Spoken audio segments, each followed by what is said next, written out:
So we'll mainly be starting with dynamic optimization with Lagrangian. So we'll be looking at some models and how to convert them into their Lagrangian form, and then how to take the first order conditions of those models.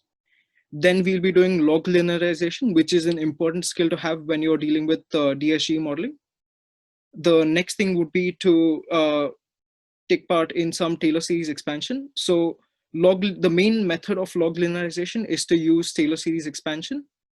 The next thing to do would be to see some examples of log linearization.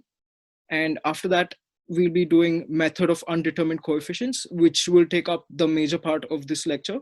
Almost half of this lecture will probably go through method of undetermined coefficients. I've tried to prepare a few examples from the literature itself, so you guys can probably go through the readings as well that I've attached in the references at the end. And lastly, we'll be going through an introduction to Dynar, which is a software for MATLAB. If you guys are still having trouble using Dynar, I'll probably show you guys how to install it at the very least and how to run like a simple AR1 model. We won't be covering too much of Dynar modeling this time, but I'll probably show you guys just some ways to like set up the code in Dynar. All right. So what do DSGE modeling means basically? So DSGE stands for Dynamic Stochastic General Equilibrium. They're called dynamic because they study how the economy evolves over time. They're called stochastic because they take into account the random shocks that affect the economy. They're called general because they look at the entire economy with many different interacting markets and not just single markets. And they're called equilibrium because they are applying Lagrangian general equilibrium theory, which and like they're called models because they're basically mathematical models. And they're a class of real business cycle models. So you have real business cycle models, and a part of those real business cycle models are DSGE models. And they're capable of replicating stylized facts about the economy, which are observed in real life, and simulate synthetic data with a similar pattern to the observed facts. And so DSGE models are basically one of the two main models used in applied macro theory, and the other one is structural vector autoregression models. And in some ways, a DSGE model can be thought of as an structural vector autoregression model with many variables and with some of its identification driven by economic theory. These are regularly used by central banks and mainly academic institutions. So you can test hypothetical scenarios, what would happen if you implemented a certain policy. And through these models, you can assess and interpret possible outcomes of the policy actions. And you can also estimate economically meaningful multipliers, like the effect of a change in monetary policy on the overall economy and things like that. So that's why these models are quite useful for people in central banks and other institutions. So just a short history lesson on DSGE models. They were basically formulated as a response to the Lucas critique, which Lucas basically said that you can't model the future economy based on only past parameters. So that's why DSGE models kind of came into place. The aim of DSGE modeling is to estimate the deep parameters, which are policy invariant. So these parameters refer to, say, preferences or production and technology, things like that. The problem with these models is that because they are micro-founded, there are many things that have to be left out of the model because the model will otherwise become too complicated. So before DSGE model, there were macro models which used to consist of 50 different variables or more, which had a huge computational cost. And that's why DSGE models are preferred in that way. So in this case, you don't have things like financial frictions and things like that, but there are still some ways to kind of include those things in the model, which we'll probably cover in future lectures. So DSGE models are preferred by academics and researchers at central banks, but they're not preferred by policymakers and politicians, mainly because of the complicated theory behind it. So the last thing to talk about is that DSGE models are suited for both policy scenarios and forecasting, but which are they better at is an area of debate. And that is something that a lot of academics have tried to figure out. Next thing would be to specify some of the DSGE models that we'll cover. So there are a large number of households and firms in the economy. The firms will produce some products that can be either consumed or invested as by means of like bonds or capital, or also investment and labor supply. So firms own bonds or investments and they hire labor from the households. And in turn, the households own the bonds or investments of the firm, and they basically own the firm through that. And there are thus three perfectly competitive markets, which is labor market, consumption market, and bond market. So this will be kind of like the basis for most of the models that we'll be covering. Now, we're going to take a look at some dynamic optimization with Lagrangians. We can use the methods used for static problems to obtain the first order conditions, which is to apply Lagrangians. So this will be the model in this case, where, hold on.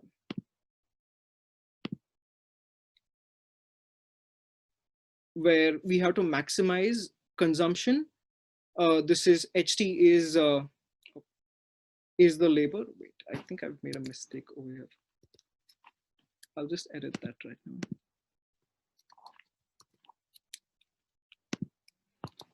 Yeah, so NT is labor and BT is the investment or bonds. So we want to maximize this subject to this constraint. So log consumption minus labor raised to 1 minus labor preference upon 1 minus labor preference, subject to consumption plus bond is equal to RT, which is interest rate, BT, which is bond again, and pi T, which is inflation, and WT here is the wage rate, basically. So we could also write the initial conditions for this, which I think I've put in one of the future slides. And the budget condition, which is this part, could probably be written differently. Budget condition and timing of bond, which is like this entire part. So we have discounted the Lagrangian multiplier. What this basically means is that we have taken this BT, this term, and taken it out of the bracket. So instead of just applying to this part, it's applied to the entire thing now. So we've taken this original condition, subtracted the Lagrangian multiplier from it, and in bracket we put the constraint, which is CT plus BT minus RT minus 1, BT minus 1 upon pi T minus WT minus NT, this part. So next we have the first order conditions taken with respect to CT, NT, BT, and pi T. So taking the first order condition of this Lagrangian with respect to CT gives us 1 upon CT minus pi T, lambda T, sorry. And taking the first order condition with respect to NT, which is the labor, kind of gives us NT raised to minus eta plus lambda T WT. And taking the first order condition with respect to the bonds gives us an intertemporal condition. So what basically happens here is that first this lambda T gets multiplied to this BT, and this BT gets cancelled out. Then this lambda T multiplies to this thing, which is RT minus 1, BT minus 1 upon pi T minus 1. Since these are in the previous period, they have to be taken into the future period. So this RT minus 1 instead becomes RT. Since this lambda T is being multiplied to this, it becomes lambda T plus 1. And since this pi T is being in the current period, it has to be RT plus 1 again.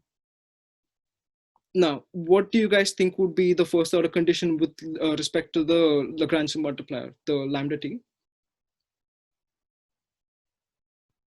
Are you guys able to hear me?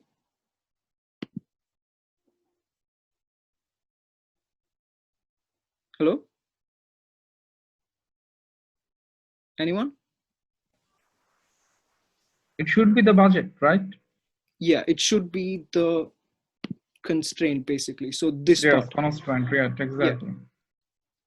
So it will, the lambda t, so it will basically be delta Lagrangian upon delta lambda t, which would basically be just this entire part. Okay.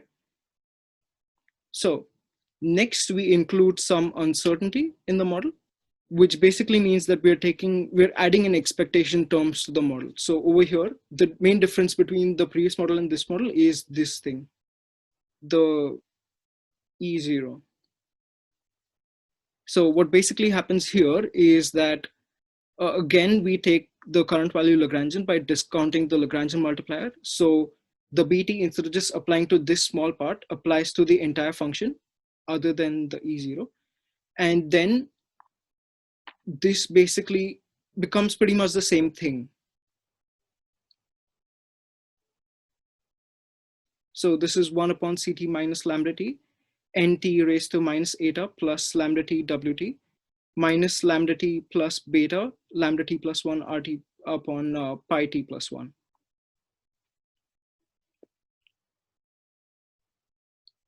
And next. So we'll cover one more example, which has a slightly different maximization problem. So over here, consumption has to be slightly different. So in this case, the current value Lagrangian would be this again. So it's quite similar to the previous problems. But in this case, I kind of want you guys to try and work out the first order conditions if you guys can. Do you guys mind doing that? So what is the fundamental difference from the previous one here? Just a second.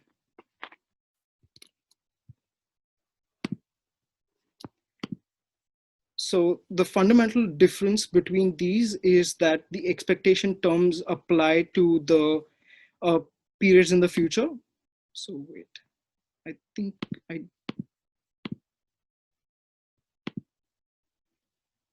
so over here, there'll be an oh, that's where I messed up, sorry. Where did it go? So there'll be an expectations term here.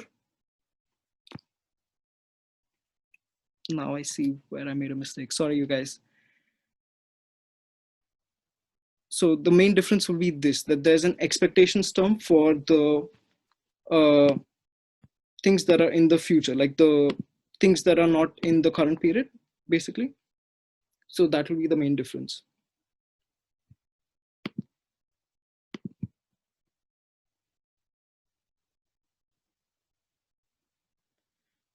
So do you guys mind working out the current value Lagrangian for these and the first order conditions for these? I've already given you guys the current value Lagrangian. You guys just have to take the first order derivatives.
Here is a H is representing the labor, or it should be N?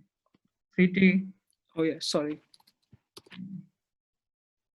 So that is the three objective variables: consumption, labor, and bond, right? Yeah, consumption, labor, and bond. Those are the three markets that we are taking a look at.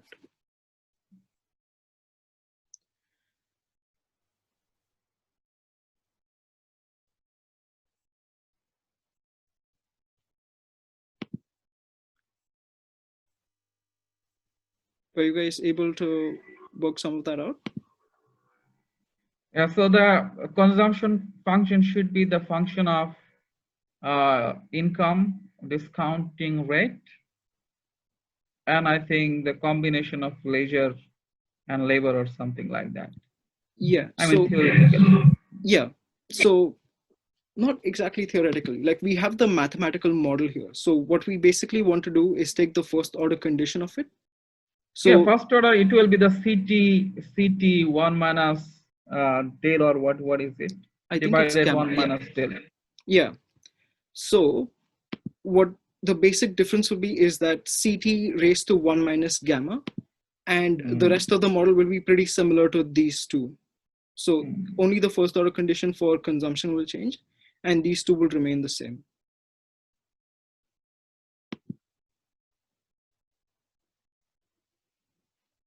So wait, I'll try to.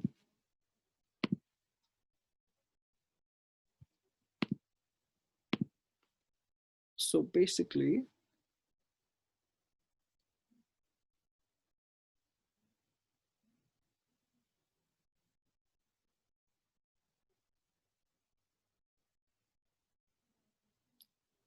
we take the first order condition with respect to consumption over here. So it'll basically be CT raised to minus gamma plus lambda t. And the first order condition for labor will be pretty similar to the first order condition we have given before. It'll basically be NT raised to minus eta plus, oh, should it be minus? I'm not sure. Oh yeah. No, over here it'll be plus, over here it'll be minus.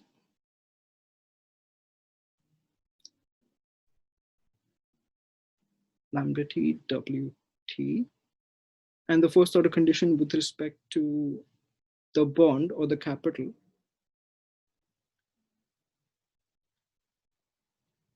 will be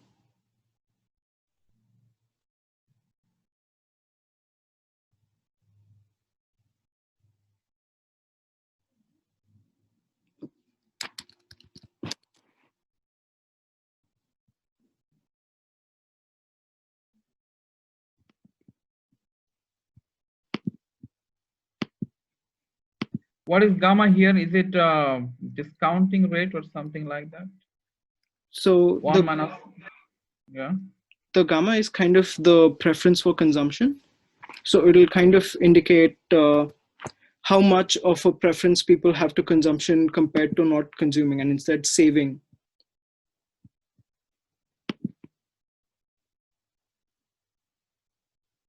Damn it. I'm having a bit of trouble with this. So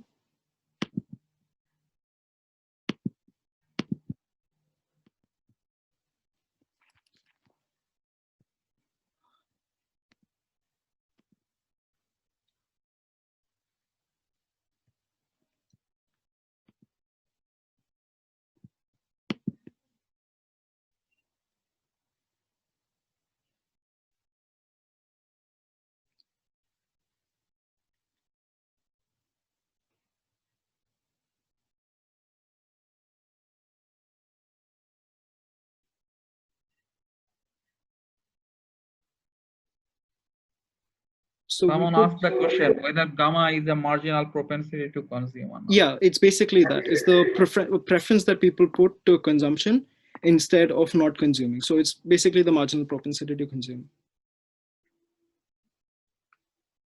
And so this becomes RT. And this becomes lambda t plus 1 upon pi t plus 1. So that's basically the first order conditions for this. Okay. Next, we'll be covering log linearization.